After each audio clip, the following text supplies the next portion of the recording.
ومين فينا بقى ما بيحبش الفطير المشلتت الفلاحي ونفسه فيه، بس طبعا بعد ما الدنيا غليت مش عارف ياكله خالص. انا هعلمك النهارده تعمليه في البيت باسهل طريقه، خليكي استاذه فيه. هتطلعي احلى فطير مشلتت ممكن تدوقيه في حياتك كلها، ومن غير حلفان. كل اللي هيدوقه هيسالك على طريقته. اللهم بارك، اللهم الله اكبر. كيلو ونص من الدقيق عمل لي كل كميه الفطير دي، فطير مشلتت على اصوله. التوريقه ما اقولكيش، الطعم والريحه خيال، حاجه كده عظمه. هتعمليه وهتبقي اشطر واحده في الدنيا فيه بجد. لو جربتيه من عمايل ايديكي عمرك ما هتشتريه من بره تاني، لانه طبعا احلى واجمل بكتير من بتاع الشارع. تعالوا يلا نسمي الله ونشوف طريقه الفطير المشلتت القمر ده ازاي.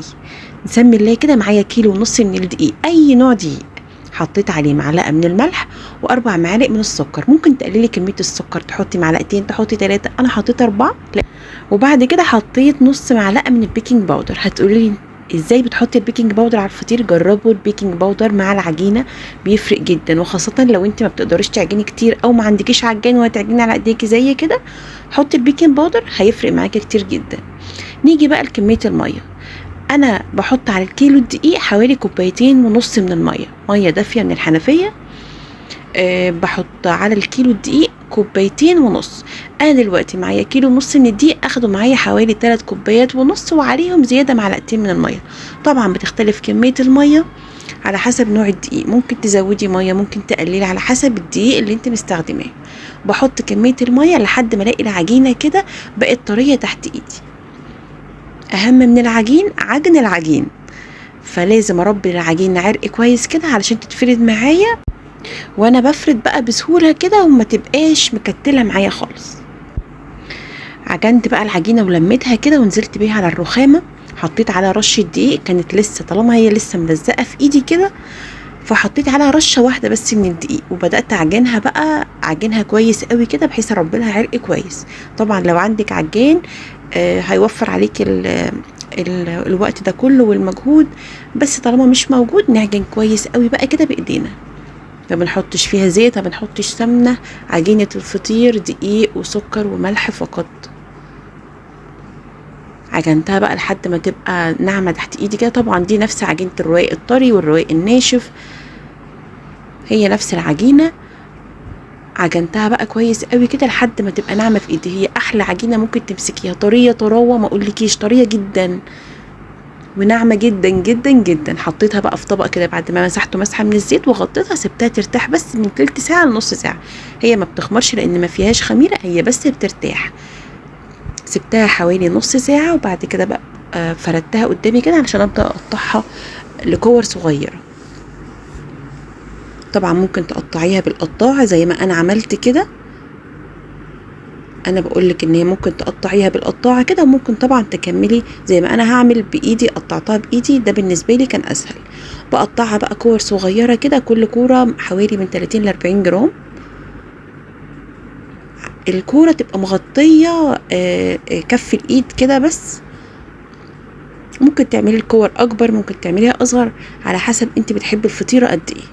ممكن تعملي طبعا الكور دي كبيره جدا وتعملي الفطير مشلتت كبير لو عندك الصواني، على حسب الصينيه اللي هتحطي فيها الفطير. انما لو صينيتك من 30 32 ده مقاسها، ما تزوديش حجم الفطيره عن كده. الكيلو ونص من الدقيق طلع لي 15 كوره من العجين بالحجم ده، واربع كور كبار. هقول لكم دلوقتي انا ليه عملت كور صغيره وكور كبيره. تابعوني لاخر الفيديو. لو وصلت لحد هنا ما تنسوش تفعيل زر اللايك والاشتراك تحت الفيديو علشان يوصلك كل فيديوهاتي الجديده. هكمل بقى كل كميه الكور اللي انا عاملاها. طبعا العجين كده بعد نص ساعه عجن قطعته للكور دي حوالي 19 كوره. وبعد كده هحطهم في صينيه مدهونه من الماده الدهنيه، مدهونه من الزيت. وحطيت الكور العجين بتاعتي ترتاح كمان حوالي تلت ساعة، وغطيتها برشة كده من الزيت بس عشان ما تلزقش في الفوطة او في الستريتش ريب اللي هتغطيها بيه. بالشكل ده بالصينية رصيت فيها كل الكور، وبعد كده هدهنهم بالزيت واسيبهم يرتاحوا شوية، وبعد كده ابدأ افرد في الفطير بتاعي. اللهم صل وسلم وبارك على سيدنا محمد وعلى آله وصحبه وسلم. دي الكور الصغيرة. وبعد كده جبت طبق حطيت فيه ال4 كور الكبار. هقول لكم دلوقتي انا ليه عامله كور حجم كبير وكور حجم صغير. بس بجد بجد احلى طريقه للفطير الفلاحي واسهل طريقه، وهي دي الطريقه الاصليه للفطير الفلاحي. نيجي بقى للماده الدهنيه او الزبده او السمنه اللي هندهن بيها الفطير. انا حاطه كوبايه من الزبده على كوبايه من السمنه على نص كوبايه من الزيت بدرجه حراره الغرفه عادي، ما يبقوش طالعين من التلاجة. بس ممكن تستخدمي زبده صافي، ممكن تستخدمي زبده فلاحي صافي. انا حاطه ميكس من ده وده وده. نيجي بقى نسمي الله كده وناخد اول كوره بعد ما ارتاحت كور العجين.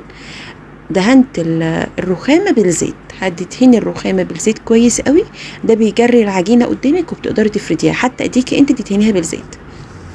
يعني في الكور اللي بعد كده انا كنت بمسك الكوره العجين احطها في قلب الزيت وبعد كده بفرد. بتتفرد معاكي كويس قوي، بتجري على الرخامه، العجينه بتبقى ناعمه تحت ايديكي، بتوصلي لأرق رق عجينه. بصي بتفضلي تفردي لحد ما تبقى رقيقه جدا جدا جدا بالشكل ده. وهتتفرد معاكي سهل قوي طالما ريحتيها، هتتفرد معاكي وايديكي تبقى مدهونه زيت علشان ما تبقاش فرد العجينه صعب عليك. وبعد كده بقى نبدا ندهن طبعا بايدينا بالفرشه براحتك خالص. بندهن بميكس الزبده والسمنه والزيت اللي احنا عاملينه. بندهن بين كل طبقه وطبقه بالشكل ده. هنعملها دلوقتي مع بعض كذا مره. الصينيه بقى اللي هدخلها الفرن على طول حطيت فيها ده اول راق، يعني اول كوره عملتها. الفطيرة عملتها 6 كور، 5 صغيرين والكبيرة اللي أنا عملتها في طبق لوحدها. نبدأ بس كده مع بعض. دي تاني كورة من العجين حطيتها في الزيت وبدأت أفردها بإيدي، بنعمها كويس قوي قوي تحت إيديا. ممكن تعمليها بالنشابة بس إيدك يعني أنا بحب أعملها بإيدي بتبقى أسهل، والعجينة ناعمة قوي يعني تبان إنها صعبة بس الموضوع سهل جدا جدا. بفرد بقى بإيدي بالزيت كده، وبعد كده بجيب الكورة اللي انا عملتها قبلها. هتشوفوا دلوقتي انا هعمل ايه. حطيت بقى رشة من الميكس السمنة كده، ودي الكورة اللي انا لسه فرداها قبلها. بحطها في النص كده وبطبق بالشكل ده. بين كل تطبيقة وتطبيقة بحط سمنة على زبدة اللي موجودة جنبي. دي تالت كورة معايا، وهنكمل بقى كل الكمية بنفس الطريقة كده. بفرد بالزيت والرخامه تبقى متلونه كويس قوي بالزيت، وبعد كده الماده الدهنيه واحط واحده جوه واحده لحد ما اوصل للكبيره بقى، ودي هتبقى اخر واحده. دول بقى ال4 اللي انا حطيتهم في طبق لوحدهم اللي كان حجمهم كبير. اللي حجمها كبير دي بحطها اخر طبقه، يعني بعمل كل الطبقات الخمس طبقات واطبقهم جوه بعض. اخر طبقه بفردها بتبقى الكبيره. طبعا ما شاء الله بيبقى حجمها كبير، بتفرد معايا تبقى كبيره، وكمان بيبقى سمكها كبير. فبلم بقى كل الفطير جواها، وهنشوف دلوقتي ازاي بالفطيره الكبيره هنلم كل الفطاير اللي احنا عملناها دي. تابعوا بس الفيديو للاخر، معلش الفيديو طويل بس بجد في تريكات وحركات صغيره كده لازم نعملها عشان نطلع الفطير زي ما الكتاب ما بيقول. طبعا بقى الجو حر دلوقتي واحنا بنزهق من وقفه المطبخ، وكمان النور بيقطع. مصايف بقى الفطير ده منجز في حاجات كتيره جدا، غدا عشاء. ممكن تعمليه حلو تحشيه من جوه. اول فطيره عملناها جوه ممكن تحشيها بسبوسه، تحشيها كاسترد، تحشيه حاجات كتيره قوي. وطبعا ممكن تعمليه برضو حادق، تحشيه لحمه مفرومه، تحشيه شاورما، تحشيه اي حشوه، وتزيني الوش كده برضو بشويه زيتون وشويه فلفل. بيبقى حلو جدا جدا واحلى من اللي بنجيبه من بره. كفايه ان هو مضمون وانت عاملاه في بيتك ومش مكلف خالص. شويه دقيق وميه. دي الطبقه الخامسه بقى فردتها برضو كده. لو اتقطعت معاكي عادي خالص، كل ده هيتلم وهيضيع كده في وسط العجينه. وبلمها. ونيجي بقى ديت الكبيره بقى اللي هي الاخيره اللي انا كنت حاطاها في طبق لوحدها. بفردها بقى اللهم بارك. دي بتكبر يعني بيبقى حجمها كبير، فبتتفرد معايا كويس قوي، وكمان سمكها بيبقى كويس ان هي تلم كل العجينه التانية. بفردها كويس قوي برضو بالزيت. وبعد كده بحط بقى فيها كل اللي احنا عملناه ده كله. احنا كل ده في فطيره واحده بس. ممكن انا عامله الفطيره دي 6 طبقات، ممكن تعمليها 10 طبقات، ممكن تعمليها 15 طبق، اللي يعجبك على حسب برضو حجم الصينيه اللي انت هتحط فيها. انا حاطه في حجم في صواني اللي هي زي صواني البسبوسه، الصواني الصغيره مقاس 30 مقاس 32، مش اكبر من كده.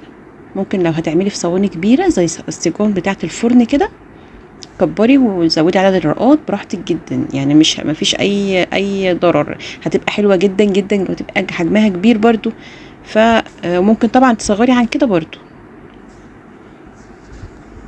دي بقى الفطيره التانية بنعملها بنفس الطريقه برضو، طبقات كده، وبدهن الصينيه ماده دهنيه، وبعد كده ببدا ارص فيها نفس الصينيه اللي هدخل بيها الفرن. بعد كده بقى بسيبه يرتاح حوالي تلت ساعة نص ساعة، اشغل الفرن جنبي كده لحد ما يسخن قوي، وبدخله الفرن، وهقول لكم دلوقتي ازاي تسووه التسوية المظبوطة. سبحان الله والحمد لله ولا اله الا الله ولا حول ولا قوة الا بالله العلي العظيم. انا بقى دلوقتي اخلص، هم 4 فطاير. بعد ما بخلصها بدهنها من فوق بالزيت او حتى بالزبدة، وبحطها جنبي كده ترتاح بقى، بغطيها بس علشان وشها ما ينشفش. وهنا بقى بكمل كل الفطاير بتاعتي. جربوها هيعجبكم قوي قوي، وهيعجب كل اللي هيدوقوا. مختلف كتير قوي قوي عن اللي بنشتريه من الشارع. ده معمول بقى بالزبده البيتي ومعمول في البيت كده، مفيش وجه مقارنه اصلا بينه وبين اللي بنشتريه من بره. ودي كانت اخر فطيره معايا. طبعا بقى انت عندك صواني مدوره، ممكن الصينيه الطويله زي ديت بس يكون حجمها صغير. اي صينيه هتاخد الفطيره، هتاخد شكلها وهتبقى حلوه جدا، يعني ما نقفش على حاجه. هنا بقى بعد ما سبتها حوالي نص ساعه ترتاح، ابدا بقى افردها. انا بفردها كده بالحجم اللي انا عاوزاه، مش لازم تبقى نفس حجم الصينيه، يعني الصينيه دي صينيه كبيره، فانا ما كملتش كل الصينيه، انا بس انا عايزه محتاجه الحجم ده. هنا بقى التركايه اللي هتخلي لك الفطيره ولا اجدعها فطير فلاحي، هتخلي لك وشه كده مطربش واحمر وجميل، غير اللي بنشتريه من بره خالص، اكنك فعلا شاريه من الفلاحين. دي قشطه وش اللبن، انا بجمعها كده من على وش اللبن وبحطها في الفريزر، واطلعها بقى بشاميل رز بلبن.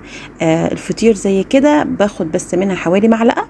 بعد ما بفرد الفطيره بدهن بيها وش الفطيره. طبعا ممكن تستغني عن الخطوه دي وتدهني بس الوش بالزبده كده، وكمان ممكن ما تدهنوش باي حاجه خالص، بس بيفرق في اللون وفي الطعم وفي ريحه الفطير. القشطه تفرق جدا جدا. لو مش عندك مفيش مشكله، انما لو موجوده لا طبعا تعملي بيها.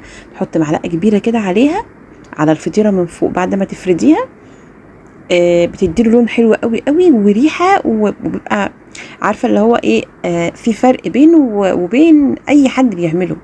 ودي بقى تركية بتوديلك الفطير في حتة تانية خالص. جربيها وادعيلي لما يعجبك، وما تنسوش تكتبولي في الكومنتات رأيكم فيه ولما تجربوه. بصوا بقى ديت اللي هي المربعة، طبعا يعني مش فارق الصينية مدورة الصينية مربعة، هو بياخد شكل الصينية. دي اخر واحدة فردتها برضو كده، مش بوصل بيها لكل الصينية، انا الحجم اللي انا عاوزاه بوصل في الفرد كده. ما حاولوا تخلوا الفطيرة لها سمك معايا، ما ترققوهاش قوي عشان لما تطلع من الفرن ما تبقاش حجمها رقيق، لا يبقى حجمها كويس كده. بعد ما خلصت وحطيت القشطه كده دخلته الفرن على طول على درجه حراره عاليه. انا ببقى مشغله الشوايه والفرن من تحت مع بعض. بص اللهم بارك الله اكبر، بتاخد حوالي ربع ساعه تلت ساعه في الفرن على درجه حراره عاليه، بيستوي وبيطلع زي الفل. بصوا بقى اللون، بص وش الفطيره من فوق ده كله من القشطه، شايفين الطربشه، شايفين اللون، التسويه مظبوطه من تحت ومن فوق.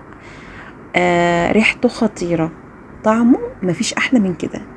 اللهم بارك الله اكبر، بألف هنا وشفا يا رب على كل اللي كل منه. بصوا من تحت التسويه مفيش احسن من كده. انا مشيت معاكم خطوه خطوه، جربوه ما تنسوش تكتبوا لي رايكم وعجبكم ولا لا. بصوا بقى ديت الاخيره دي، بصوا القرمشه بقى هسمعكم صوتها دلوقتي. طبعا لو عاوزاه مقرمش بتسيبيه زي ما هو كده بعد ما يطلع من الفرن. انا بغطيه بحيث ان هو بيفضل فيه القرمشه برضو بسيط، وكمان بيبقى يعني بيبقى طري وسط كده، اللي هو مش ناش مش مقرمش قوي ومش طري خالص. بصوا بقى وانا بقطعه كده، هو ده الفطير المشلتت الفلاحي. ما تقوليش بقى انا هروح اشتريه من عند بتاع الرقاق او اخلي حد يعمله لي، خلاص ما بقاش في حجه. انت تقومي دلوقتي تجيبي الدقيق حالا وتعملي احلى فطير وتغدي عيلتك كلها. تخيلي كل كميه الفطير دي من كيلو ونص من الدقيق. اللهم بارك، شايفين التوريقه؟ واحنا كمان مش مكترين الرقاق جواه. بصوا اللهم بارك، ما فيهوش غلطه. شويه عسل بقى كده، جبنه قديمه، خطير. اللهم بارك الله اكبر. انا ماسكاه كان سخن، يعني هو لسه طالع من الفرن وسخن، انا مش قادره امسكه، بس بجد هو لا يقاوم. يعني بصي اللي هو مش مستنيه، هو سخن عسل بطحينه كده خطير. الاكله دي بتدخل في قلبي مش في معدتي. ويا رب يكون عجبكم الفيديو، والسلام عليكم ورحمه الله.